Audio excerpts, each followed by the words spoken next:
Good evening. I'm Mayor Andy Ginther. It's my pleasure to welcome you to the latest community conversation on policing reform in the city of Columbus. Tonight, you will hear from our 4 finalists for the position of Inspector General at the Division of Police. It is our hope that through this virtual forum, you'll learn more about each candidate and submit questions of your own that contribute to this ongoing dialogue. But to start, let's briefly recap all that we've accomplished together. We've changed the city's use of force policy, implemented independent investigations into deadly force, seated the city's first ever civilian police review board, developed community-based training for new recruits, enhanced the body-worn camera program, and negotiated historic changes to the FOP contract. We've also welcomed our new Public Safety Director, Robert Clark, as well as Elaine Bryant, our first Chief of Police from outside the city. All of these changes bring us closer to more fully embodying community policing policies and practices and instituting vital reforms to restore trust and confidence between residents and law enforcement.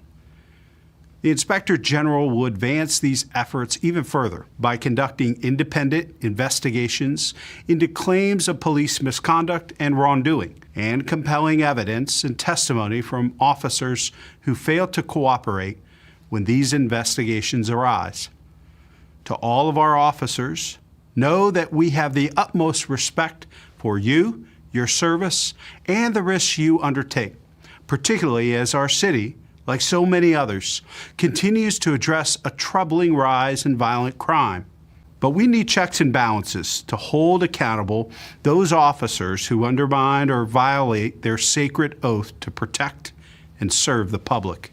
And we have an obligation as public servants to demonstrate continuous improvement in the ways we respond to and support our residents. Doing so will help us to better meet the expectations of our community, as well as honor the service of our officers by enhancing the integrity of our safety forces. We're so happy to have Mo Wright back with us to moderate and pose questions to our candidates. Mo did a fantastic job last summer when he hosted the town hall for our police chief finalists, and I am confident he will do the same tonight. Mo, please take it from here.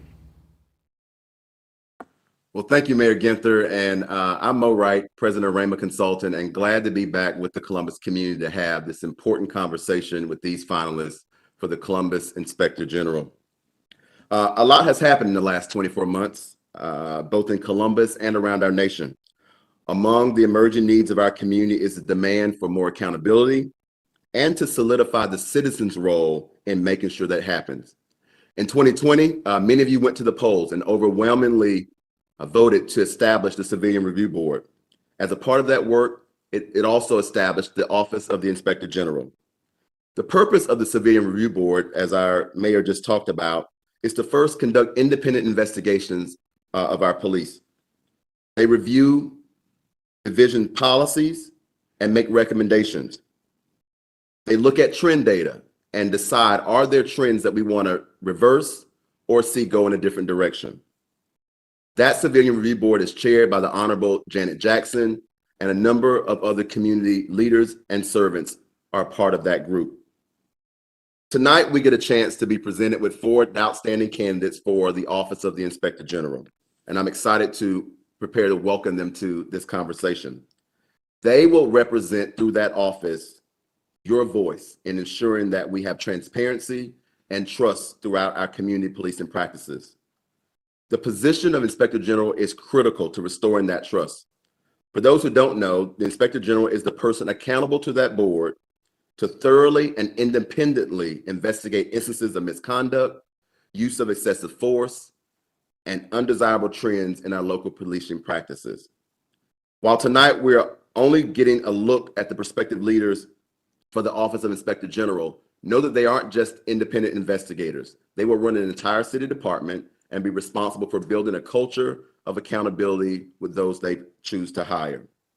For that reason, we are delighted tonight to start a dialogue with these 4 candidates to talk about their experience, what brings them to this role, and their ability to build the team we need in order to ensure the accountability you want and need actually occurs. What is clear is that leadership will matter, and that leadership will be evident in the candidate that is chosen for this particular position. So tonight we welcome 4 leaders who are vying for the position of a Columbus Inspector General. We welcome them to this virtual town hall. In just a moment, I will introduce them to you. But first, a moment about our process tonight. Over the last couple of weeks, we have solicited questions from the community, both individuals and organizations, that really serve as the basis for tonight's questions. They include general background and experience from each candidate, issues, their perspectives around issues of bias in investigation, police accountability, balancing the relationship between the CRB and other city leaders, and general community engagement practices. While we can't get to all the questions that we had submitted, I've done a good job of trying to review them, give a cross-section of them, and you'll see some of them represented in tonight's conversation. All of the questions we received will be shared with members of our Civilian Review Board as they continue the evaluation of each of these candidates. Tonight, you get an opportunity to see them live and kind of in person, but we look forward to engaging with them nonetheless in the next hour or so. With that, I want to introduce to you the 4 candidates, the 4 finalists vying for the Columbus Inspector General. First, Ms. Pamela Davis. Pamela is the current Chief Investigator for the Detroit Police Board of Police Commissioners. She brings over 20 years of experience in criminal justice and law enforcement and has brought the Office of the Chief Investigator into 100% compliance with the federal consent decree within 8 months of her hire. We welcome virtually Ms. Pamela Davis. Next joining us is Mr. David Harper. David is the current General Inspector for the state of Florida and the previous Inspector General for the city of Albuquerque. He has over 16 years of experience in criminal justice and law enforcement. One highlight of his experience includes oversight and investigations of nearly 400 law enforcement officers under the guidelines of the Florida Officers' Bill of Rights, which includes misconduct, allegations, and officer-involved shootings. Welcome to the conversation, David. Our next candidate, Ms. Jacqueline Hendricks-Moore, is the current Senior Investigator for the City of Detroit Office of the Inspector General, and she's a former police sergeant with the Detroit Police Department. She brings over 34 years of experience in criminal justice and law enforcement. She's investigated misconduct, which led to a badge policy that outlined proper protocol for badge usage and identification in the city of Detroit. We welcome Ms. Hendricks-Moore to the conversation. And then finally, right here from Columbus, we have Rena Shak, a current staff attorney for the Franklin County Public Defender's Office in the Common Pleas Unit. She brings over 10 years of experience in criminal law and leads an internal policy team to track legislation and to prepare testimony to the General Assembly on issues that impact criminal justice initiatives and reforms. Having now met them, for my introduction, I'd love to get a chance for you all to meet them. We will start in the order of introduction with Ms. Pamela Davis with a 2-minute opening statement. Pamela, the floor is yours. Thank you, Mr. Wright. And for clarification purposes, I'm the previous Chief Investigator for the City of Detroit. Very good. Thank you. Good evening to you. Good evening, Mr. Mayor. Good evening to the Civilian Review Board, elected officials, and the citizens of the City of Columbus. It's an honor to be with you this evening, and thank you so much for this opportunity. Next, Mr. David Harper. Say hello. Thank you, Mr. Wright. Mayor Ginther, Chair Jackson, members of the Civilian Police Review Board, citizens of Columbus, and police officers of the Division of Policing. It's an honor to be here at this point with 3 other outstanding candidates for consideration to become the first Inspector General for the City of Columbus, and specifically to provide support to the Civilian Police Review Board and to serve the citizens of Columbus as we work with the Division of Police to bring value to their efforts in providing the best in police services. With more than 45 years in public service, to include 9 years of active duty in the military, 35 years of federal law enforcement experience within the federal IG community, and over 5.5 years experience as the IG for both the City of Albuquerque and the Florida Department of Financial Services, I will bring a synergistic approach by using investigations, audit, and inspections to promote oversight and accountability. I am confident that I will serve the city and the citizens well as the inaugural Inspector General. Thank you again for allowing me to be here tonight. Thank you, Mr. Harper. Ms. Hendricks-Moore. Well, I would like to say good evening, Honorable Mayor, Honorable Civilian Police Review Board, and also citizens of Columbus.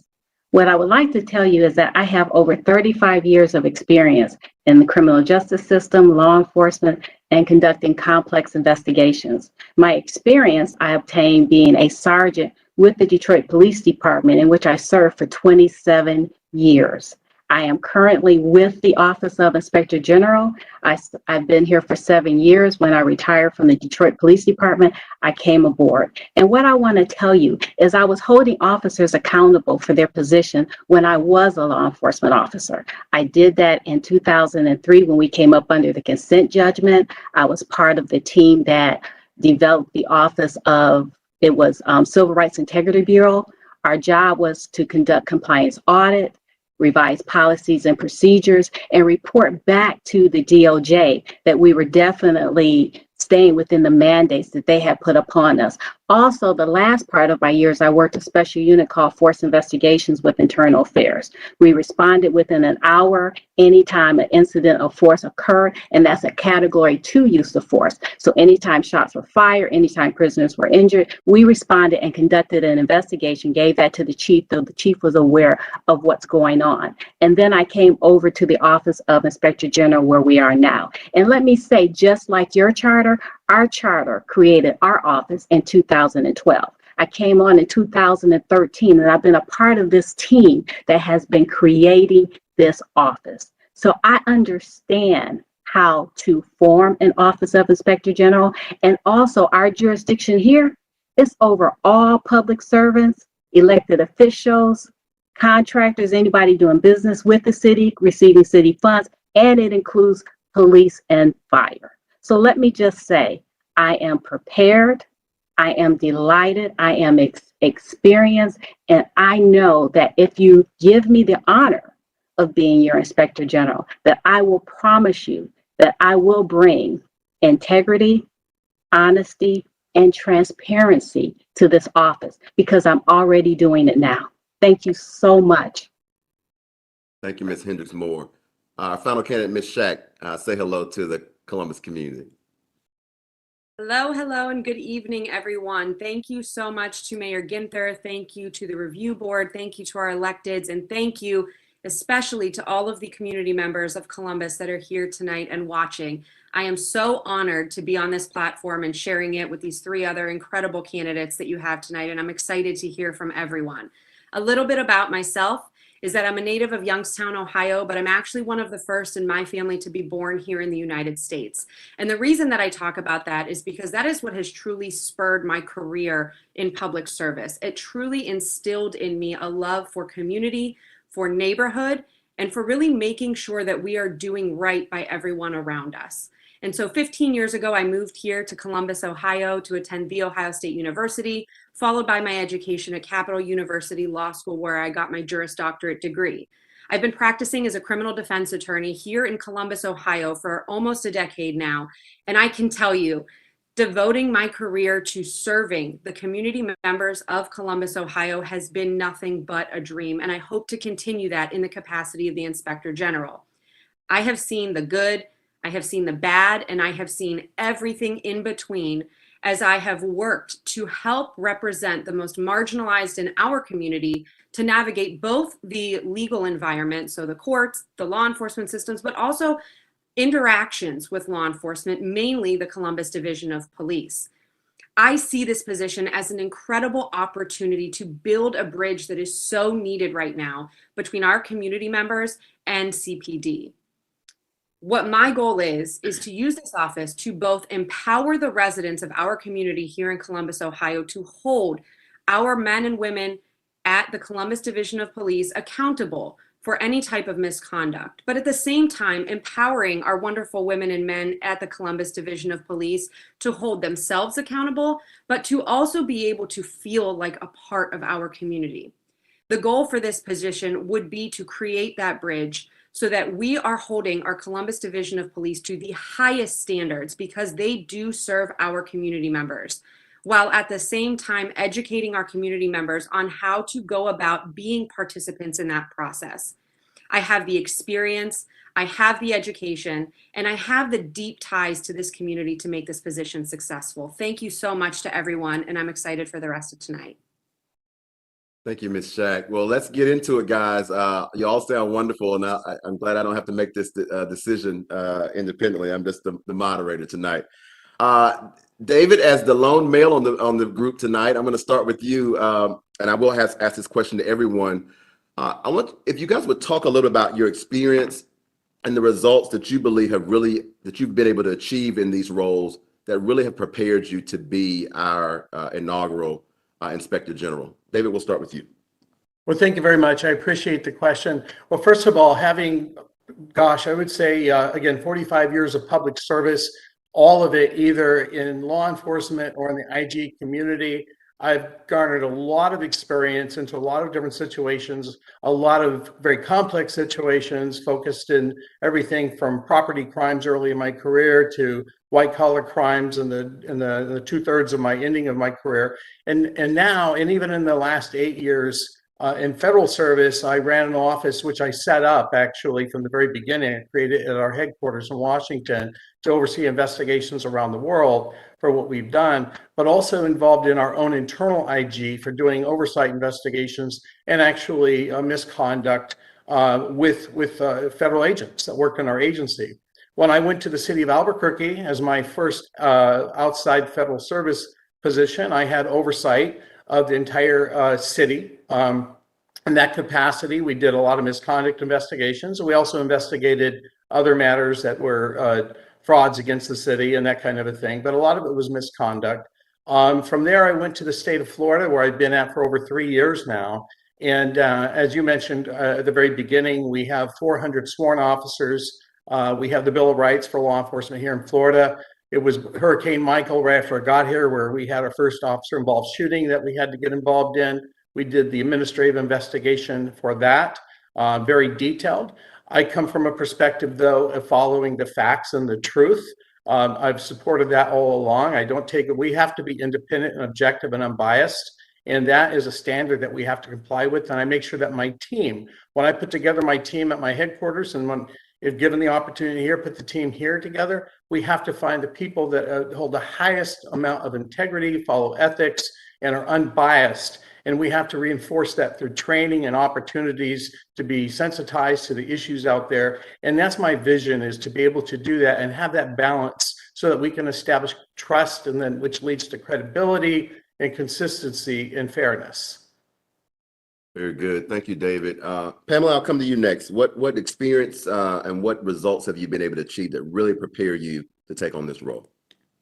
Well, thank you. I have over 20 years of experience as an administrator in the public and private sectors.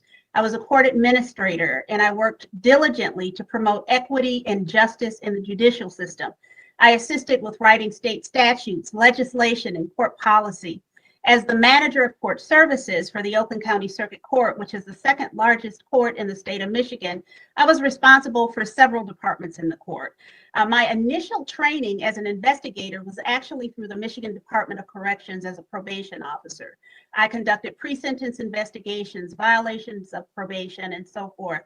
But as the chief investigator, my team and I conducted investigations of allegations of police misconduct, among others, regarding demeanor, procedure, use of force, and harassment.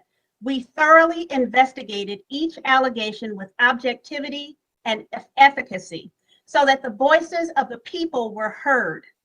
We created policies and procedures and held staff accountable, including and up to termination. I took my duties very seriously, and I had very high expectations of my staff. It was too important a job for me. We held the police officers accountable, so it was very important to me that my supervisors and I and our staff be held to the highest standards. My team and I worked under the most stressful circumstances.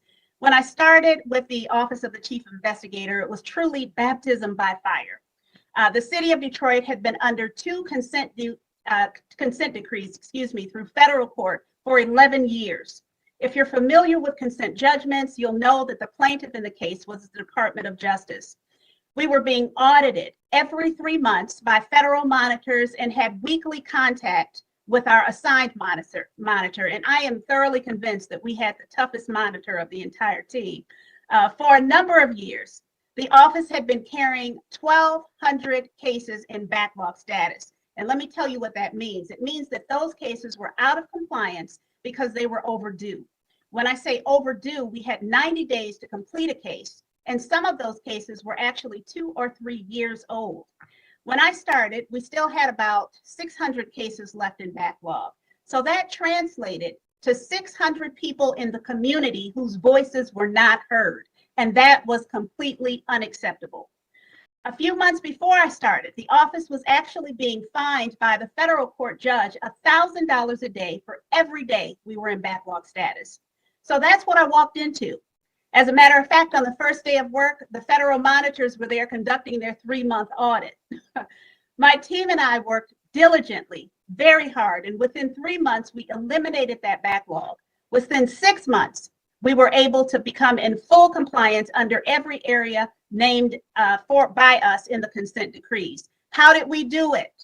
It was intentional. It was a concentrated effort. We followed our standard operating guidelines. We worked as a team with strong leadership, supervisors, and the supervisors and I were diligent, and we held people accountable. We believed in engaging the community. We believed in the community receiving the benefit of our office. It was key. And our goal was to make sure that every citizen who brought a complaint to our office was serviced in a timely fashion. Very good. Thank you, Pamela. Ms. Hendricks-Moore, again, your experience and your results, what brings you to apply for this role? Well, let me first say that I want to be able to bridge that community trust between the community and police, and also bridging that trust for police in our office. So what makes me kind of unique, that I want to say what I bring and what my career has allowed me to do, is I've been on both sides of the badge. I've been an officer working in the streets, doing the job and making sure that not only doing the job, but I'm doing it within the guidelines of the policies and procedures that we have. And as the other candidates said, yeah, we were up under a consent decree. So with that, new policies and procedures had to be created. So even as an officer, understanding those new creation of policies and procedures, we still have to follow that. We still have to do what we have to do. And so with that, going into being with the Office of Inspector General, we're doing the same thing. So being on both sides of the badges, understanding what the role of an officer does and making sure that they still do the job, and also holding officers accountable. I've had the opportunity to build trust, not just with the officers, but also the different, I want to say, not communities, but your different agencies that you deal with. When you deal with the prosecutor's office, you're also going to deal with other community leaders. So they understand that, yes, I can hold officers accountable because I've done the job. So coming back over to my job with the Inspector General, what made it unique here is now I'm on the other side of the badge. I'm retired, but I'm still dealing with the same officers. I'm still dealing with the community and letting them understand, yes, we are an oversight agency, and we value the feedback. We value the complaints that we're getting from the citizens, and not just the citizens, but we're also getting complaints from officers. We're also getting complaints from some of the public servants that we represent. So the one thing I will say is, because I've done the job and I'm doing the job, and I know how to build the relationships, I know how to bring different people together, the integrity that I've had in my background, the stellar career that I've had for over 35 years, and just the relationships that I built. So all of that, I feel, makes me very unique. And I want not just the community to understand this, but even the officers to understand. I don't want to be an IG that I got you. That's not what we're here for. We are here to hold officers accountable for their actions. Also, if you need training, to make sure that you're getting the training that you need to do the job. So that's the unique, I want to say, perspective that me as the IG, that I will be able to bring, not just somebody looking at what the officers are doing, but the fact that I've done the job. And I've done it based on staying within the policies, procedures that the department will have, we will say, for the Columbus, and also just the laws that are out there. But I thank you so much. Very good. Very good. Ms. Shak, let's talk about your experience, your results, and what brings you to apply for this role at this moment. Sure. Thank you so much, Mo, for the question. So I am probably the most non-traditional candidate that's on this platform. I don't have a background in law enforcement. I am a practicing attorney. I'm a practicing litigation attorney, but I can tell you that what I do in my job, along with our team of investigators, translates wonderfully to what is needed for this position. So I'll give you a little explanation of what that means. I practice currently and have for the last about 6 years or 7 years in our felony unit. So I handle everything from drug possession all the way up to aggravated murder cases. And every time we get a case, whatever law enforcement agency is involved, and most of the times that is the Columbus Division of Police, what we're doing is digging into that case, digging into that traffic stop, digging into that law enforcement interaction. And we're looking at exactly which officers, which detectives are involved in that particular case. So although I'm looking at these actions through a legal lens, myself, as well as my team of investigators, are truly digging into anything that is in that officer's background that may have affected this particular case. What we do is we pull their internal affairs reports. We look at any complaints that they have had on their background. We look for allegations of misconduct. We look for allegations of use of force that were improper, any instances of racism or any instances of harassment, sexual harassment, sexual assault, anything you can imagine. We are pulling those records from their internal affairs records, and we're looking very deeply in them. Sometimes that means that we're pulling the transcripts from any times those officers have been put through an internal affairs hearing, and we're making sure that that went right. We're making sure that what is being alleged in those prior instances is not also taking place in our instance, in our particular case. And I can tell you, there are times where I pull an officer's IAB report and there's nothing to be found there. We have some wonderful men and women in our Columbus Division of Police, but there are also times where I'm watching hours and hours. And over my career, I've probably watched hundreds to thousands of hours of cruiser video or body worn camera video. And I'm watching the actions of some of our division members and are seeing some possible misconduct. And so that spans from everything from use of force to racist language to improper motivations for stopping individuals in our community. And those things are real, and I can tell you that they are real. And so although my experience is not necessarily through an office of an inspector general or any type of law enforcement office, what I am looking at is the same exact facts. I'm looking at it with not any bias. We are looking at it for the black and white facts. And what we do with that information is we use it in a person's legal case. Sometimes that means that a case ends up being dismissed because of improper actions by an officer. And so that is my experience. That's the experience that I would bring to the Department of the Inspector General. Like I said, while it is not the exact same track as the other wonderful candidates here on this field, I believe that that experience translates seamlessly and will enable my success as an IG. Yeah, and Rena, I'm going to stay with you for this next question and I will do a quick round robin for all of us. But I want to get into, you talked about just the facts and black and white, right? But I think as a part of this conversation, we've got to thought there's always a set of ethical principles or values that you all will bring to the role. I want each of you just to quickly tell us what ethical principles, what values do you really see driving your behavior as Columbus Inspector General? Ms. Shak, I'll start with you. Well, first of all, I would say integrity and transparency are my top two. I have been a part of this community here in Columbus for 15 years now, like I said, and in that time, I have seen some transformational changes, some for the better, some for the worse, that have taken place in our community, especially in our criminal justice system. And I think this role requires somebody who is able to be unbiased when looking at allegations, but also compassionate towards our community members and understanding that these things do take place. And that I know that the men and women of the Columbus Division of Police who want to do their job to the highest standards want these allegations brought to light and investigated, because they want a better reputation for the Columbus Division of Police. They want a better relationship with our community. And I know that the majority of our community members yearn for that as well.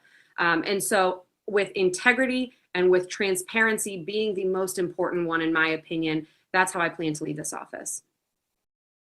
Ms. Hendricks-Moore, let's pick up there. What are those ethical principles, those values you bring to this role that will guide the way in which you do the work? I definitely want to agree with our previous candidate, and that is, it is so important that you have trust and you have integrity in this office. The one thing that I can tell you is the investigations that our office will be conducting, they're going to be unbiased, they will be thorough, and they will be fact-based. Nobody can argue with investigations that are fact-based. They're not going to be based on anybody's personality or what you think. They're all going to be fact-based. And with that transparency is what we will be able to bring over so that the public can see. When they look at the investigations and they look at the findings and they look at the recommendations that we will be making for either policy revision or discipline, they're going to all be based on facts. I believe that is what's going to also get your officers to buy into what our findings are too, because I understand that the officers are going to probably, be looking to say, well, why should we be trusting what the Office of Inspector General does, even though we're oversight? Well, guess what? Facts. Because I do believe that the men and women of Columbus, they have a job to do. And I think that they're serious about the job that they're doing. But what we want to make sure is that those officers that are doing the job and are doing it by abiding by the policies and procedures, that we're enhancing that. And we give them the ability that when they're out there in the community and they're trying to do their job and get the community to buy into their actions, that the community is going to trust that there is an office here that has oversight over their actions and are looking into that. And that if they make a complaint and the investigation is done, it is thorough, it is fact-based. So again, I believe transparency, integrity, and trust, because you have to trust the office of what we're doing. And that's what I will bring. Again, my background and my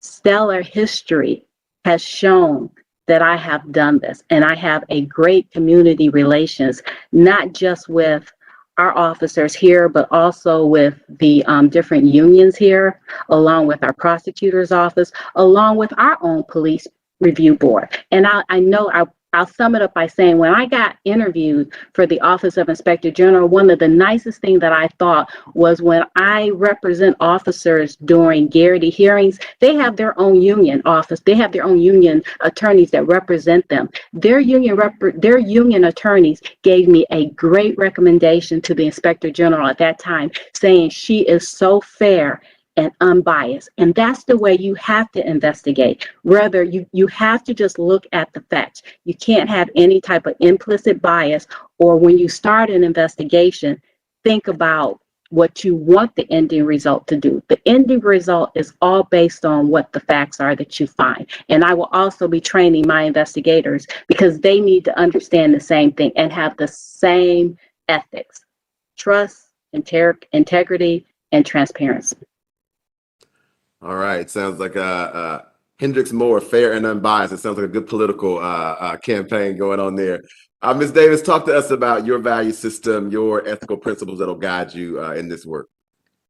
Well, I am known for being a person of the highest ethics and values.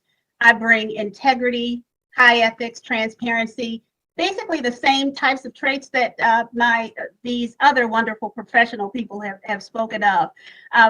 My goal, though, is to engage the public so that the public understands that we are an office of integrity, that we hold accountable, the actions of the officers, but also holding staff accountable. The community has to have confidence in the office in order to use it. If they don't understand the processes, if they're not involved in the process from the very beginning, then they won't use the office. If they don't utilize it, then we're of null effect. Again, I have a track record of being held to the highest standard and also holding my staff to the highest standard. I believe in training staff so that they understand how to interact with people, that they understand that it's important that they have a relationship with people, that we collaborate with community members, community partners. I've always been a person that has loved to collaborate, and I've done it in every single office that I've ever held, because I understand that community is key.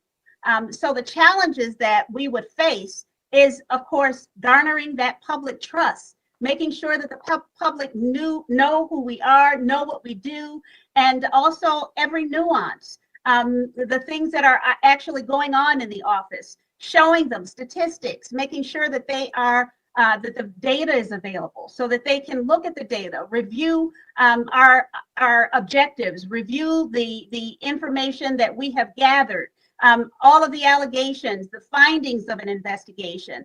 Are there officers perhaps that are that have issues so that we can address those issues? And those are all things that I would be bringing to the table. I believe in running an office effectively, but with integrity. And I expect my staff to do the same.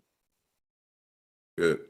Mr. Harper, how about you? Ethical principles, values you bring to this role. Talk to us about those. Absolutely. Thank you. Appreciate the question. Well, as everybody else has said tonight, I totally embrace everything that's said. Obviously, integrity, you can't function in this kind of a position without integrity. But that goes back, and I think in every public service role I've ever had, I maintain a top secret security clearance and was investigated every 5 years just to make sure I was abiding by that principle. But as the IG for the state of Florida Department of Financial Services, I actually provide the periodic training on ethics to our up-and-coming mid-level managers and leaders. We give ethics briefings. We have to abide by that. We have to hold folks accountable. We get investigations about that.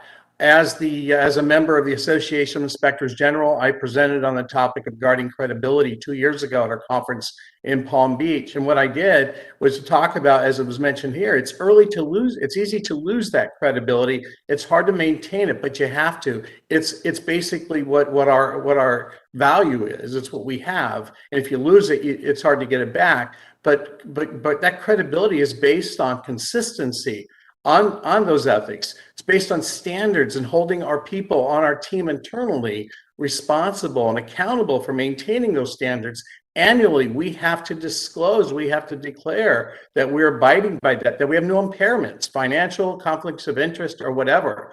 To do that is basically the practical aspect of embracing integrity, ethics, and being transparent in that so that we can assure the citizens that, first of all, we are maintaining that sense of integrity, and therefore we can be believed and credible as we're independent, as we go out and objective and look at allegations. But it goes one step beyond just investigations. It's actually an opportunity to be proactive and use our audit functions, our inspection functions, to go out and look for anomalies, look for issues that are developing, to make sure that it's not just on the investigation side, but we are using all of our tools to maintain that credibility. So when we put out our annual reports, that they're believable. And you will see that ethics is at the forefront for everything we do every single day. Thank you.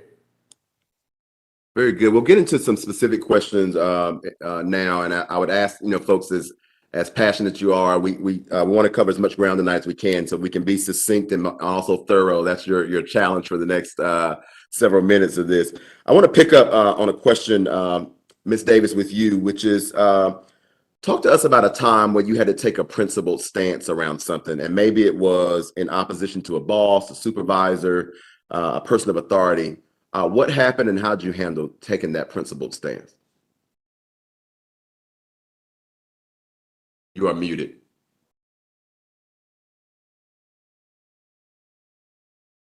Sorry about that.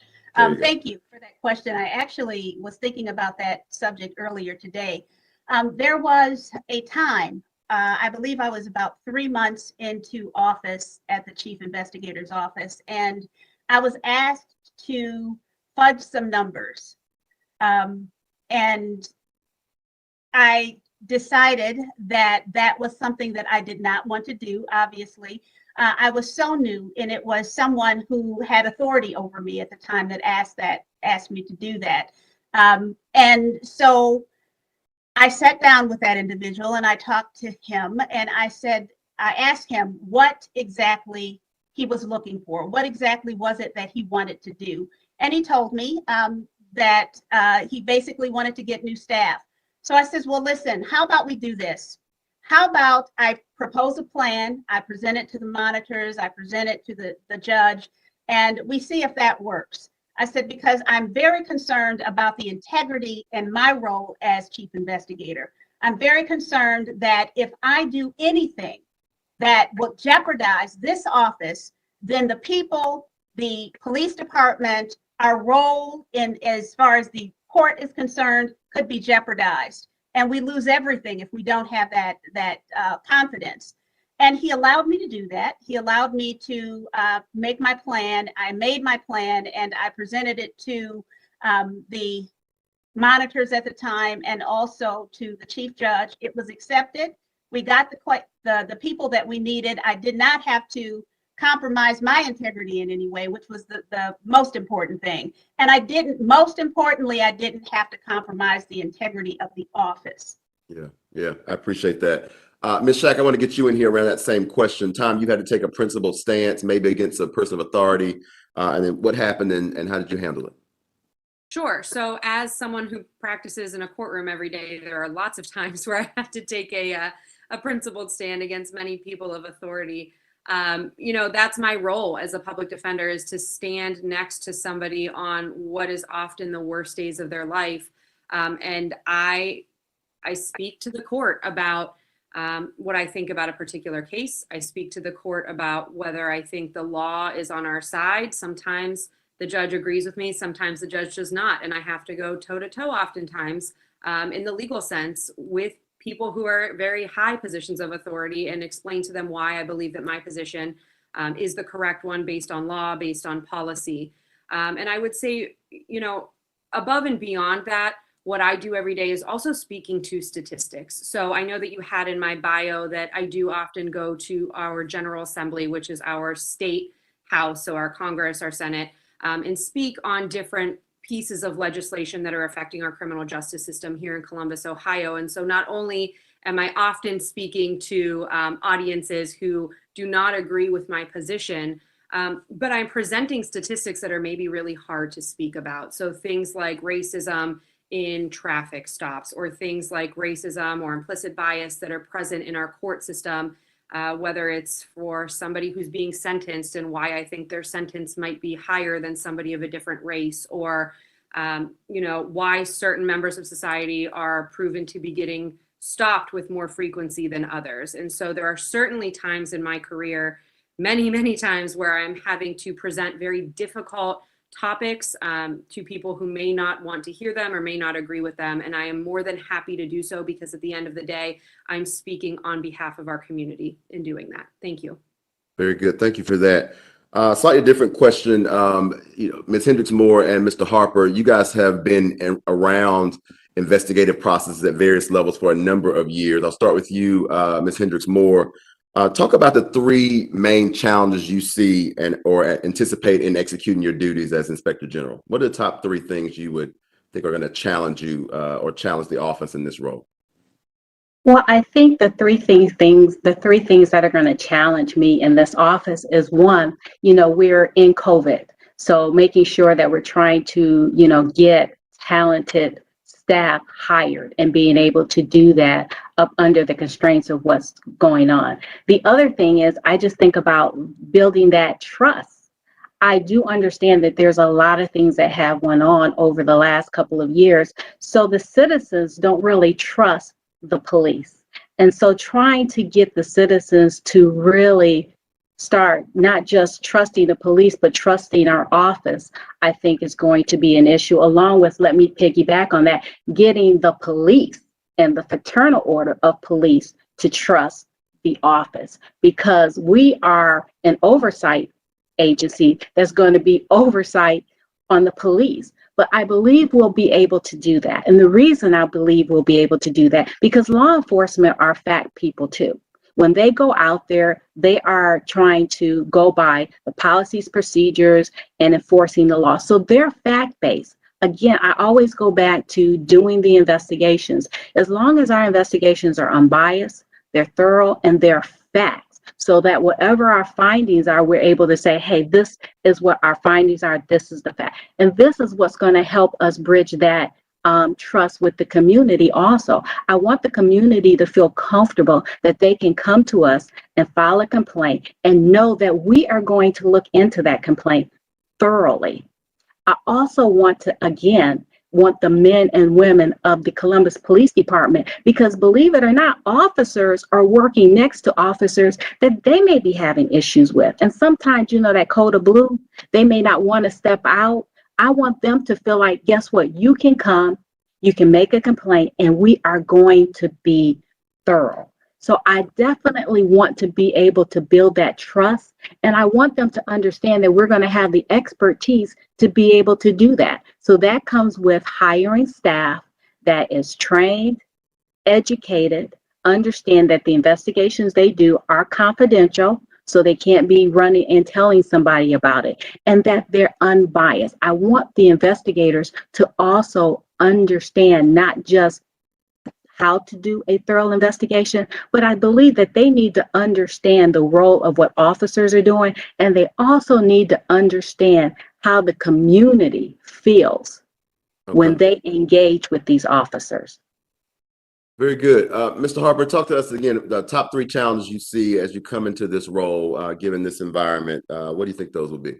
Well, thank you. I appreciate that. Yes, and I would agree with Ms. Moore. I think right out the gate is going to be the getting the office set up from day one, and probably before that, whoever's selected will probably start putting together a plan for that right away and doing some coordinations.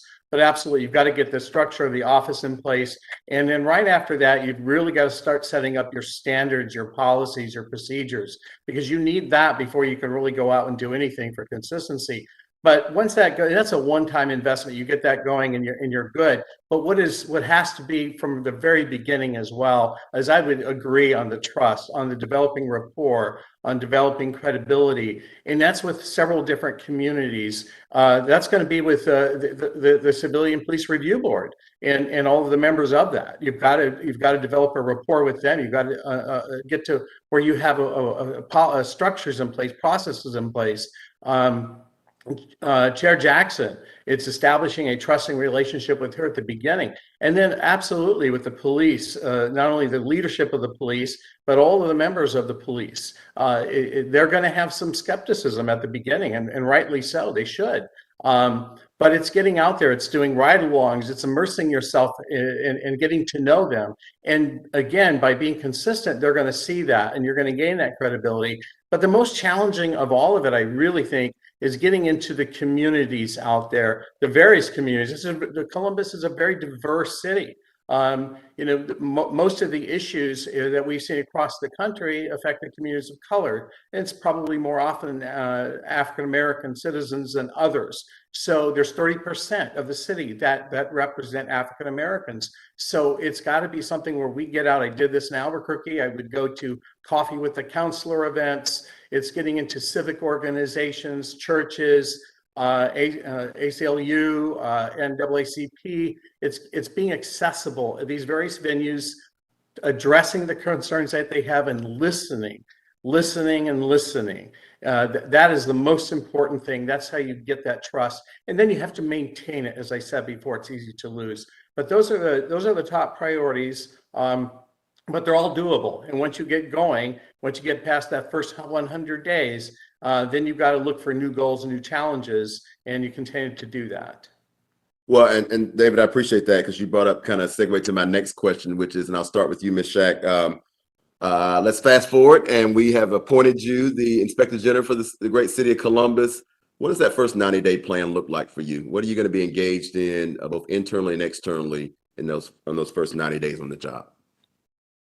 Sure. So thank you so much for the question.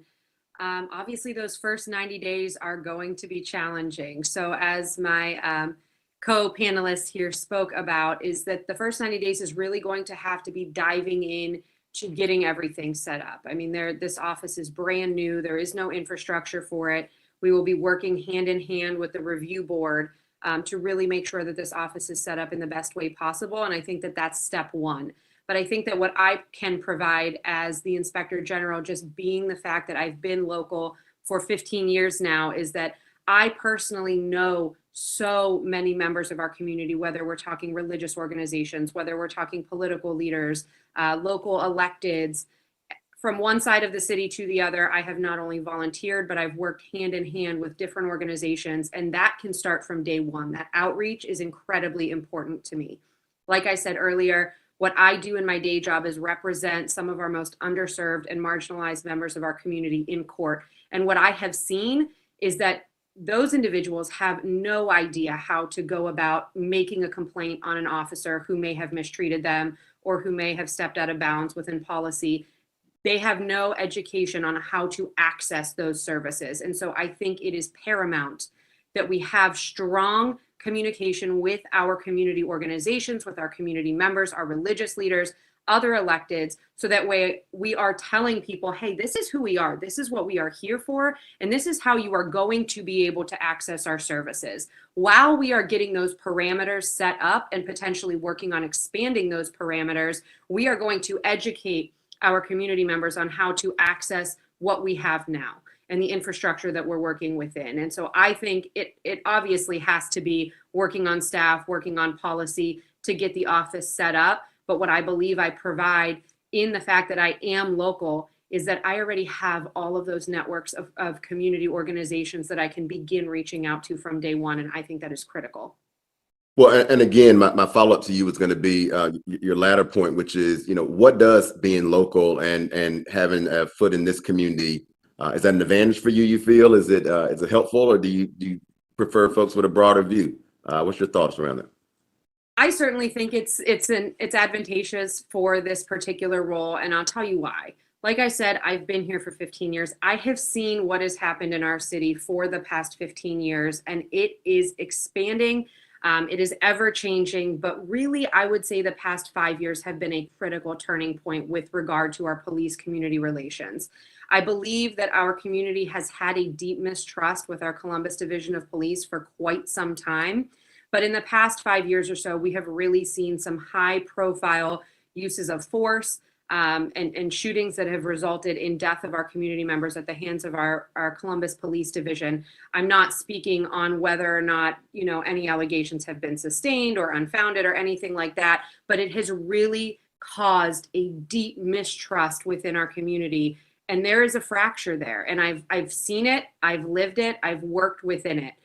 Like I said, I have worked with some incredible officers in the Columbus Division of Police, but I have also seen some pretty egregious acts of police misconduct in my position. On the other hand, I have worked deeply with our communities. I frequently spend time out in our Linden area doing anti-violence walks and different events that are promoting anti-violence and trying to figure out how we can get a handle on those community acts of violence. And I've been there with some of our CPD members who are there on their days off because they are that committed to our communities. I believe that just knowing the landscape and knowing the history of the relationship between our community and the Columbus Division of Police really is an advantage here, because I've seen it, I've lived it, and I can really empathize with our community as well as our police officers.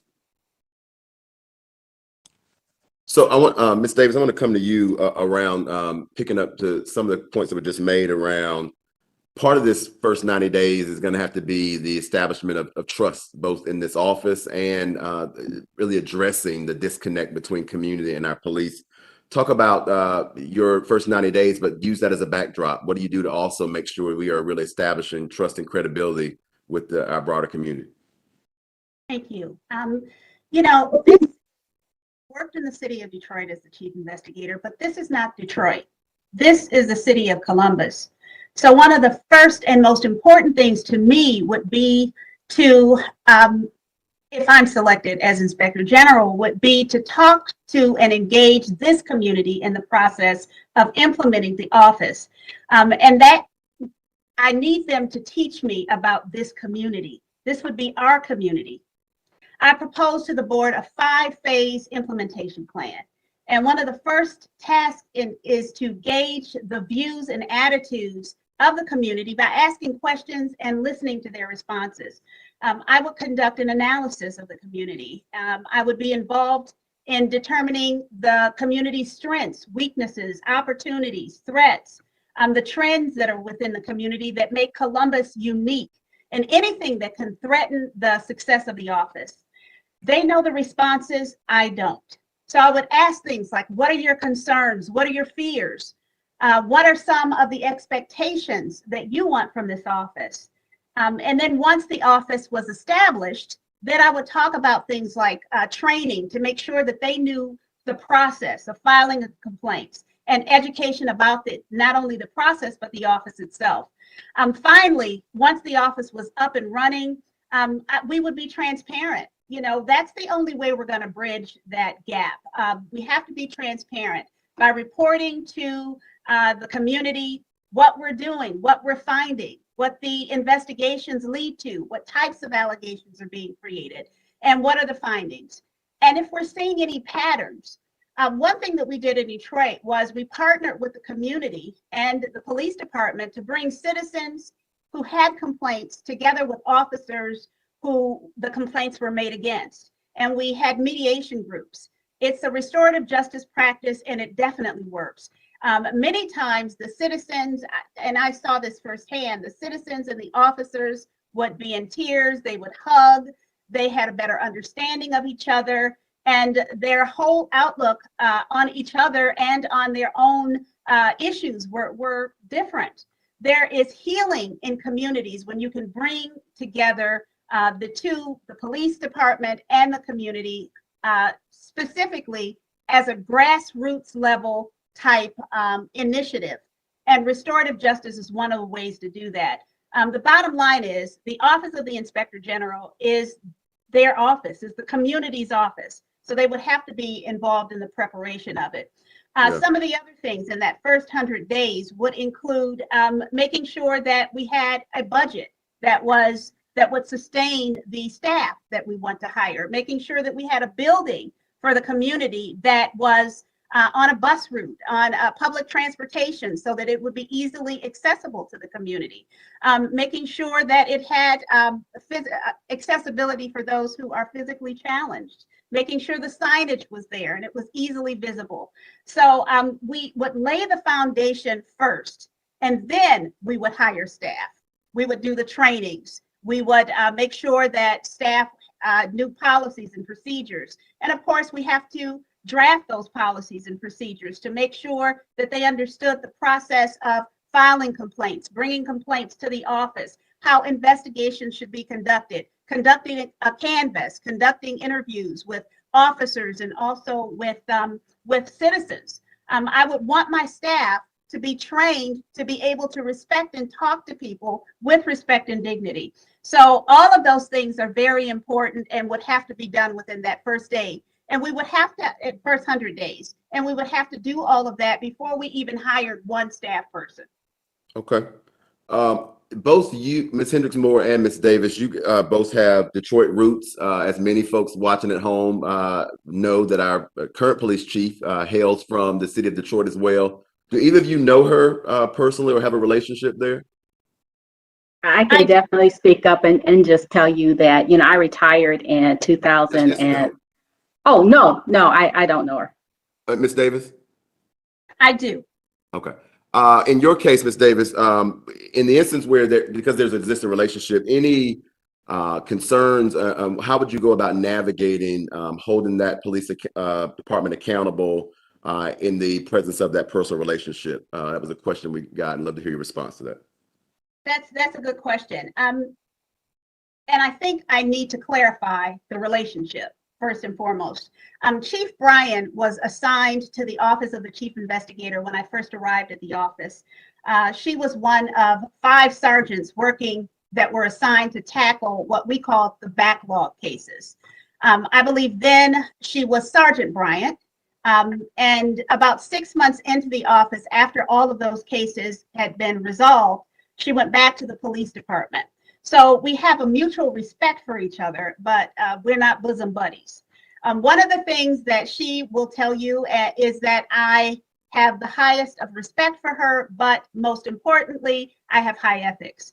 So I have no problem separating my job from and doing my job from the police department and my relationship with her, because again, it's a mutual respect, but it's not a bosom buddy partnership.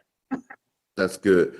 Ms. Hendricks-Moore, I'm going to come to you, particularly around one of the limitations of the power that currently is with the Office of Inspector General is this, it's not been able to compel testimony from officers who have maybe witnessed excessive force. So maybe fellow officers of someone who was involved. How do you do your job well without being able to compel witnesses or officers who might have witnessed a use of excessive force, misconduct, et cetera? What are the effective ways you would be doing your job without that power currently in the Inspector General? Well, one of the things that I would tell you is that when officers are involved in any incidents, their sergeants do respond and they should be getting some type of testimony from them.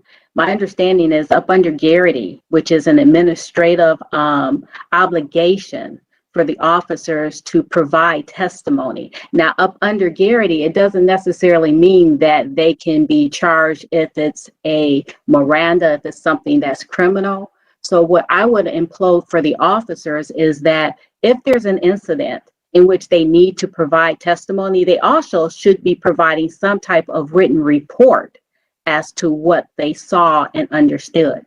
So if for whatever reason they are not willing to provide the information that we request or that we're asking for, I do understand that we have subpoena powers, that we will be able to use that to kind of, I don't want to say force, but it would be able to get the officers to provide testimony for us. And I also believe that, I've listened to a lot of different talks based on the new chief of police. And so she is on board with her officers being held accountable and responsible for their actions. And so maybe reaching out to the chief to say, hey, there is a use of force incident that occurred.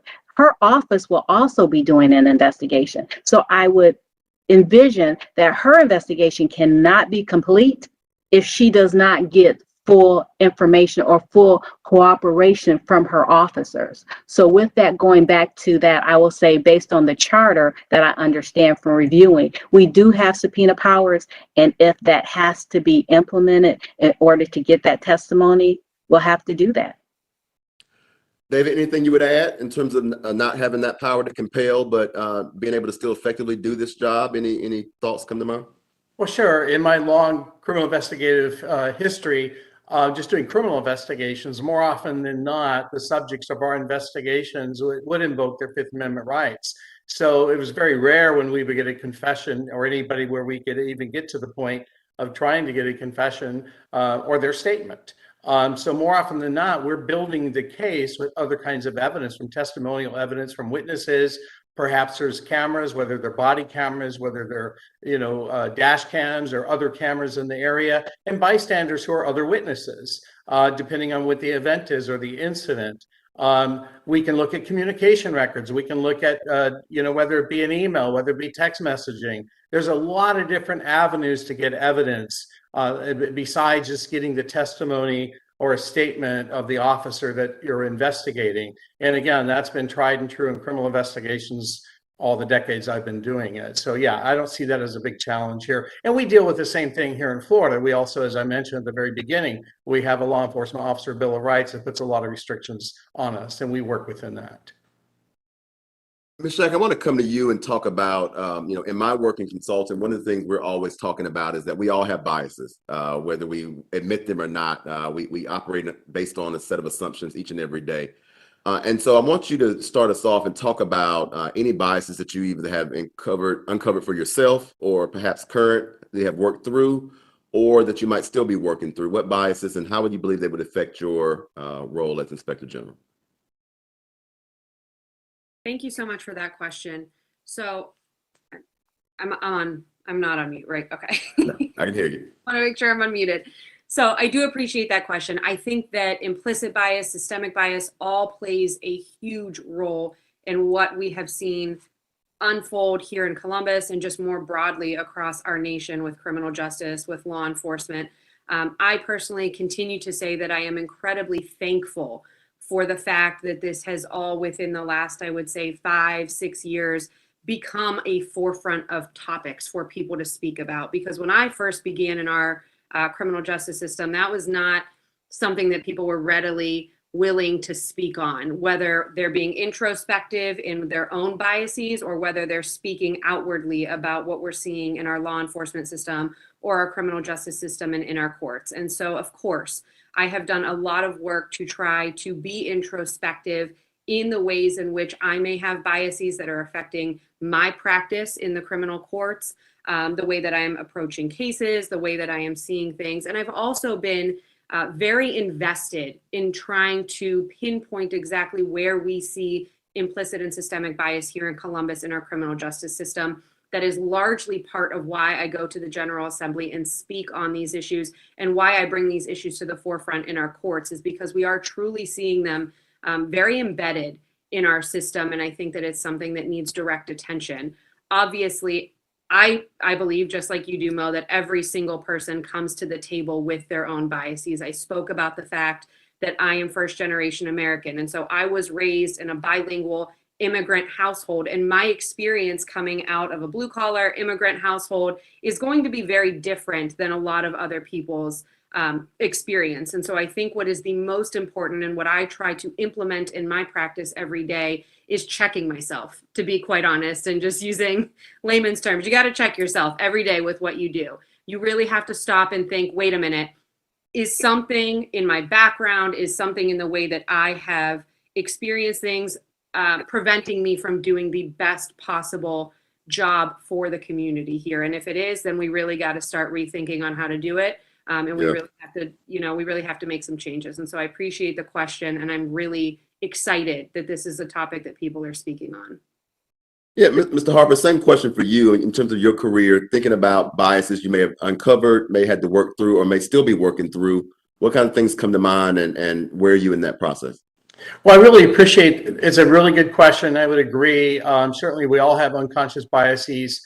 For me, I've worked on self-development, both through, I attended a course last year on DEI offered by University of South Florida. I got a certificate in that. But I'm also, for about 2 years, I was on the DEI committee for the Association of Inspectors General, working on that, looking for ways that we could do better as an association. And from a personal perspective, I try to get out and try to understand. I'm ignorant. Let's face it, I am ignorant.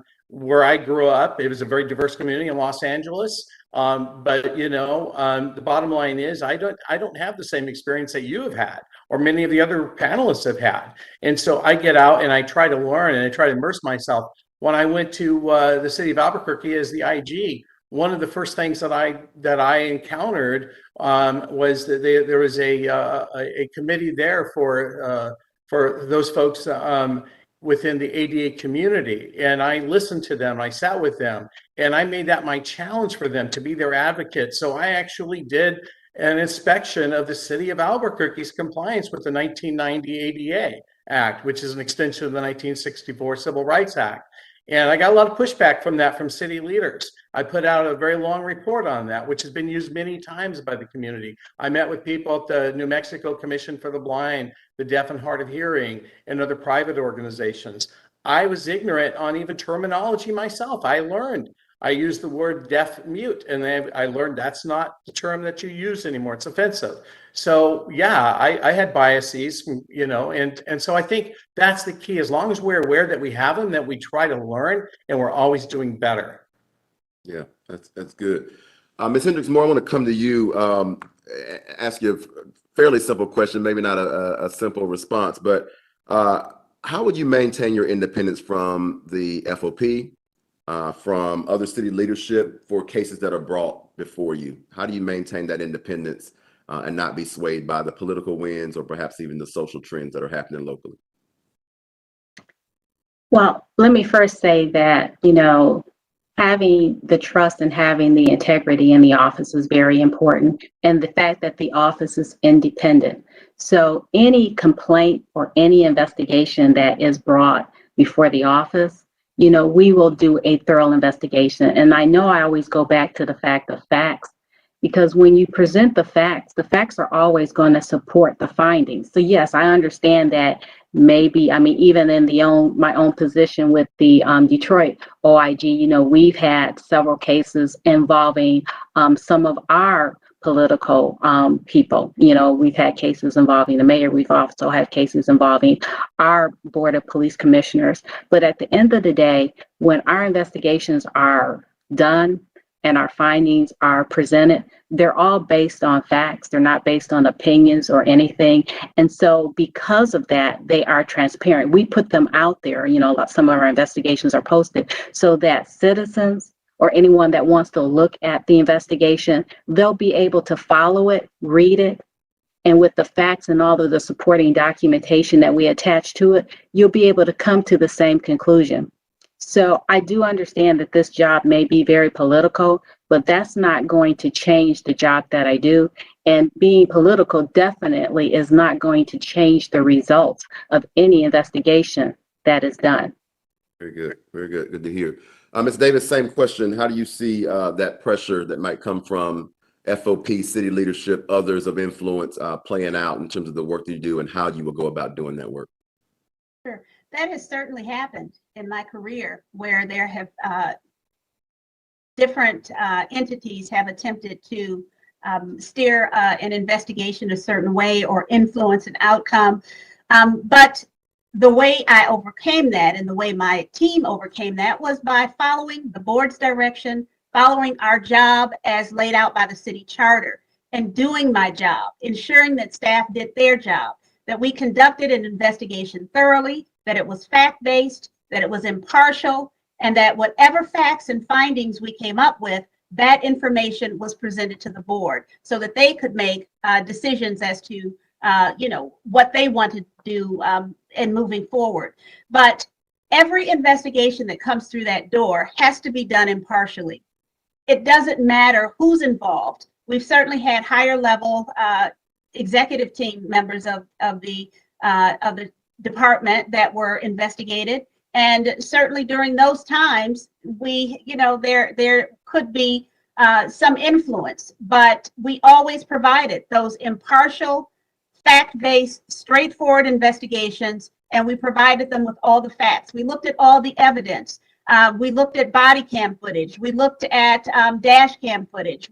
Every piece of evidence that we could gather, we looked at that. We reviewed it, and we made sure that when we produced that investigative report, that it was solid, that it was fact-based, that it could stand up in the court system. So those were all important things to us. So that's how I would circumvent that. We wouldn't deal with it at all. I'm not a political person. I don't have political aspirations. I do my job. And that's what I would hold my team to, the same thing. All right. Well, I heard it here first. You're not running for any office anytime soon. It sounds good. Mr. Harper, let's pick up kind of a different part of that question, which is, this role is critical to making sure you have good working relationships, first with the CRB and then with city leaders on the other side of the coin. Talk about how you go about engaging the entire Civilian Review Board, not just the chair, and then same for city leadership. How do you go about making sure they are engaged and a part of the process when appropriate? Absolutely. Well, when I was in the city of Albuquerque, I had an accountability and oversight committee there. And it's important, first of all, we have frequent meetings, at least every 2 months, sometimes monthly, depending on what the issues were. We had a chair there as well. So while I was directly accountable to the chair in the sense that the chair perhaps wrote my ticket, as they say, did my appraisal, not really. But if there was one, that would be my direct supervisor. So I think, first of all, it's having that professional relationship there. But you're absolutely right. 11 members here on this board, and every one of them is important to have that relationship with. They have different experiences, different perspectives, different concerns. I have to listen to all of them. I am going to make sure I'm hearing all of them, hearing what their priorities are, what their concerns are. And the same thing is, as I did in the city of Albuquerque, I had oversight of the mayor. I had oversight of the city council. I did not report to them. I could investigate them. And in fact, I did when their allegations came up at times. But I also had a very respectful relationship with the mayor there, the chief administration officer, and all of the senior appointees, all the department directors. And the same thing here in the state. I work for one of the 4 statewide elected leaders. And I have a great relationship with all his deputies, but all of the division directors here. I meet with them periodically. And I think that's the key, is nurturing, cultivating those relationships. They don't just start and stop on the first 100 days. This is throughout, but it's being accessible, it's following through, it's being consistent, and it's being transparent, has been said so many times here today. So yeah, it's a continuing dynamic. It just goes on in basically indefinitely. Ms. Hendricks-Moore, anything you would add in terms of how you would navigate that relationship between the entire CRB board and the office, as well as with other city leadership? Anything you would say different?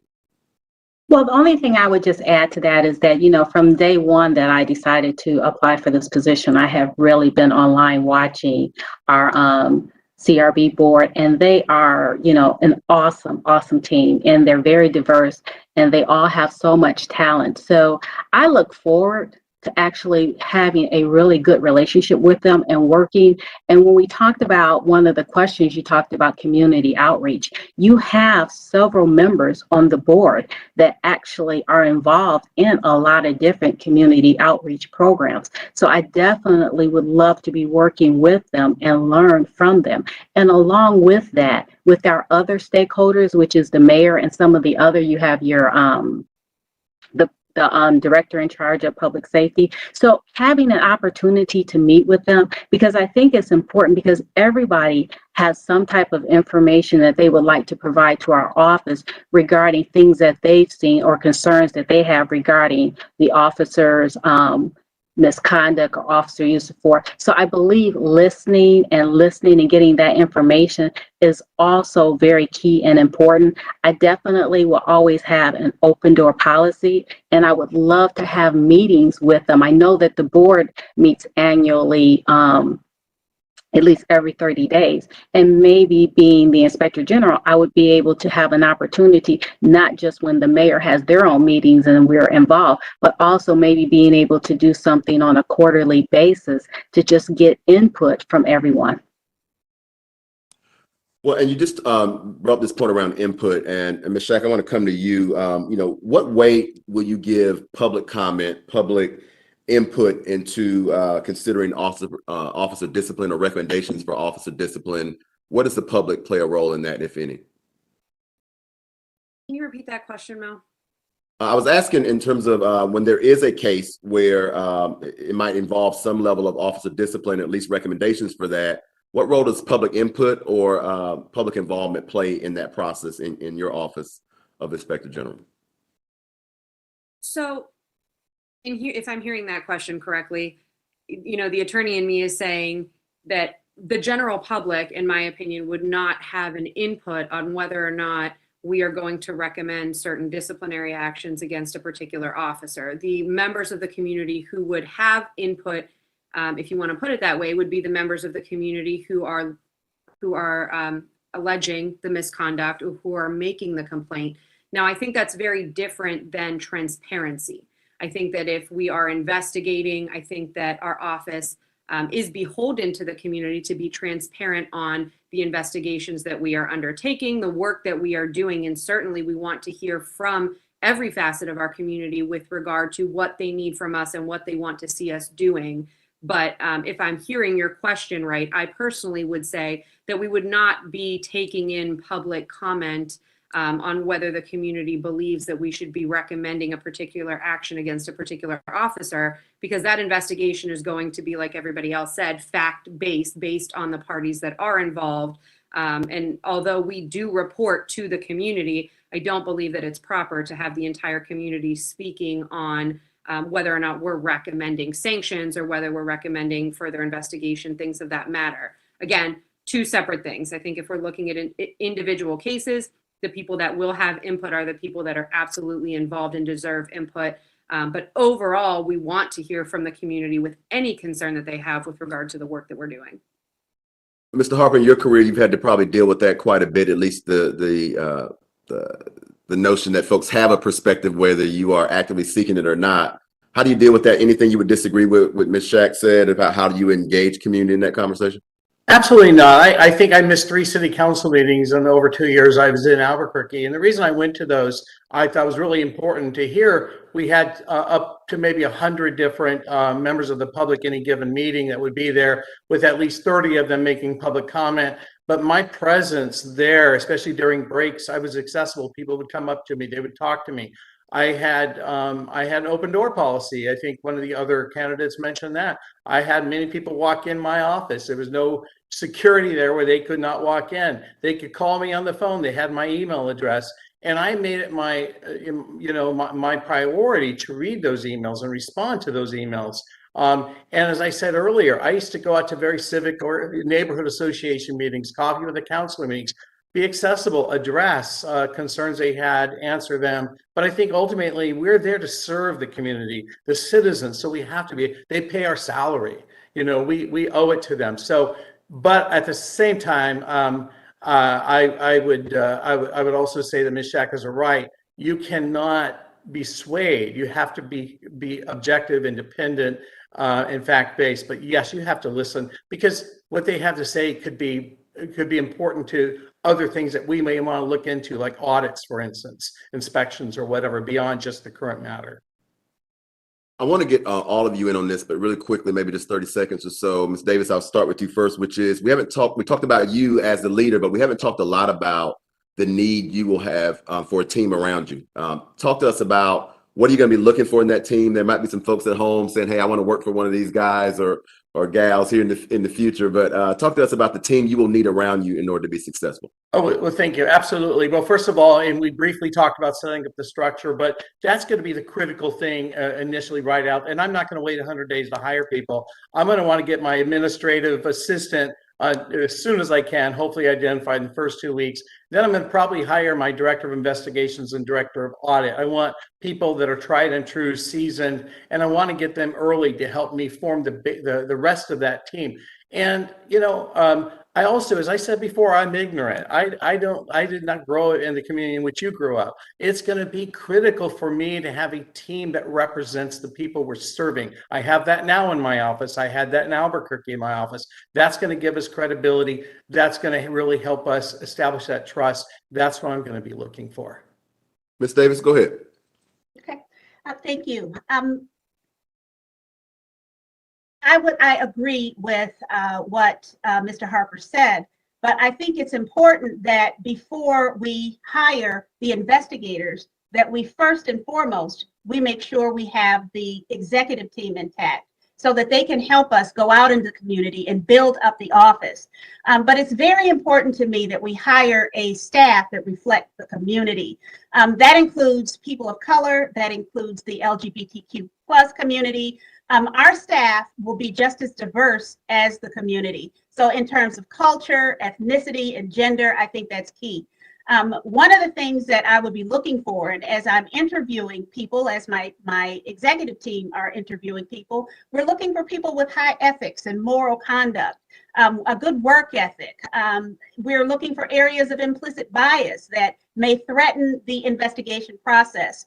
I would be looking for good writing skills and communication skills, coping skills. Will people, because the office is going to be fluid for probably that first year, we're going to be trying things, testing things, adapting to change. Can they do that? Organization, time management skills, conflict resolution. People aren't always going to be happy when they come to see us. So are they able to de-escalate situations? They have to have good listening skills and good people skills, because not only would I want them to be able to fit into our team, But most importantly, I want them to be able to interact with you, the citizens. Can they relate to you? Are they respectful? And then, of course, once hired, we're going to train. We're going to make sure that they know about areas around implicit bias, because again, as we've spoken about it, we all have them. Do they know about how to conduct that canvas? What about the operating guidelines? Do they know the procedures and policies that we've created? We want to make sure that they are sound in those. And then we're going to hold that staff to high standards and expectations. We're going to give them accolades if they do well, but we're also going to hold them accountable if they don't.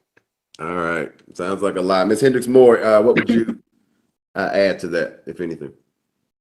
Oh, wow, that was quite a bit. And so definitely the additional thing that I would add to that is that I would also be reaching out to the community. I'm sure there's a lot of community leaders. Because I want the office to be very diverse, I will definitely be reaching out to some of the community leaders. We also have several colleges that are there in Ohio. So I want to reach out. I believe there's a lot of talent there. So just to make sure that I'm able to tap in to all of the talent that Columbus, Ohio has to offer, that in addition, along with everything else that Mrs.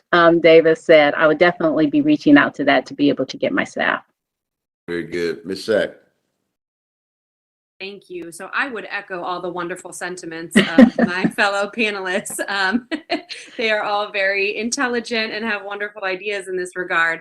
But what I do find interesting, and I have found interesting from the beginning, is in reading the charter for the review board and for the Inspector General's office, it is purpose driven. And what it speaks more to is that the board is to be reflective of the diversity of the Columbus community. And I so believe that that is important. It is vital to create a staff that is reflective of the community here in Columbus, because you have new Americans like myself in very large percentages here in Columbus. You have African American communities. You have communities on the west side that are very different than the communities on the east side. And although we are a large, small city or a small, large city, whichever way you want to put it, our population is incredibly diverse. And I think it is vitally important to reflect that diversity within our office.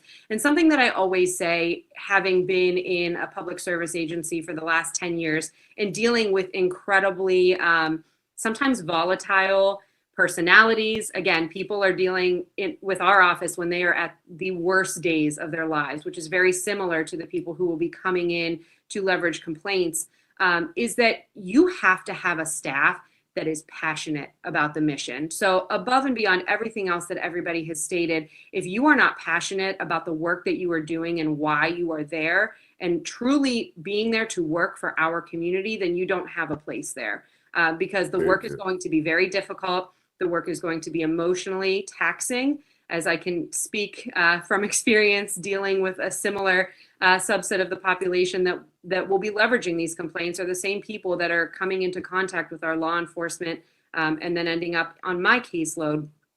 They are having the worst days of their lives. And so if you are not there for the right reasons, we are not doing the best work possible. Well, I so appreciate it. Unfortunately, we're moving to the end of tonight, but I want to give you guys just a quick 30 seconds to say thank you to the community and any final words about you as a finalist for the office, the leader of the Office of Inspector General. We will go in reverse order this time. So Ms. Shak, Ms. Hendricks-Moore, Mr. Harper, and then finally Ms. Davis. Thank you so much, Mr. Wright.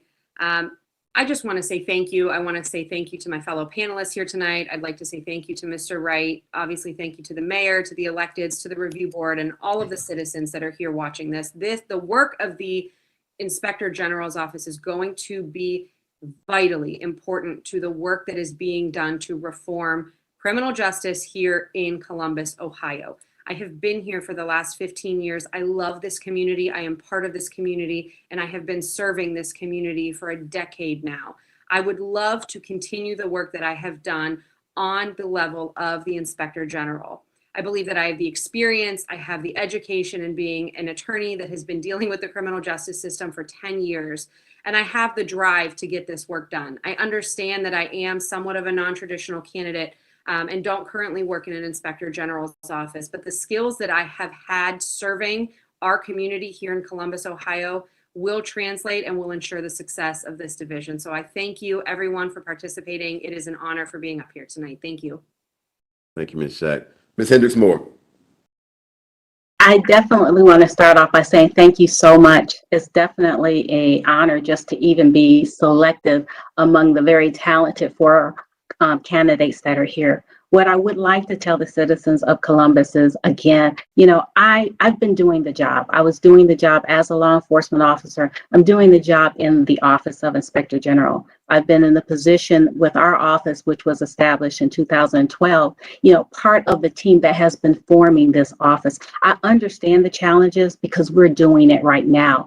I have the experience on both sides of the badge. I have an experience as a law enforcement officer, also on the other side. So what I would tell you is that the experience that I have, the passion that I have being a public servant, because every job that I've taken, I make sure that any position that I take is something that I want and love. So I'm looking forward to being able to build that community trust that you have with the police department. And also I'm looking forward to being able to build that trust that the police department and the union have in our office. And the last thing I'll say is, again, I just want to thank the Police Review Board, because they are awesome. I mean, the talent and how they have been working together, I would definitely consider it an honor and a privilege just to be a member of their team. So thank you so much.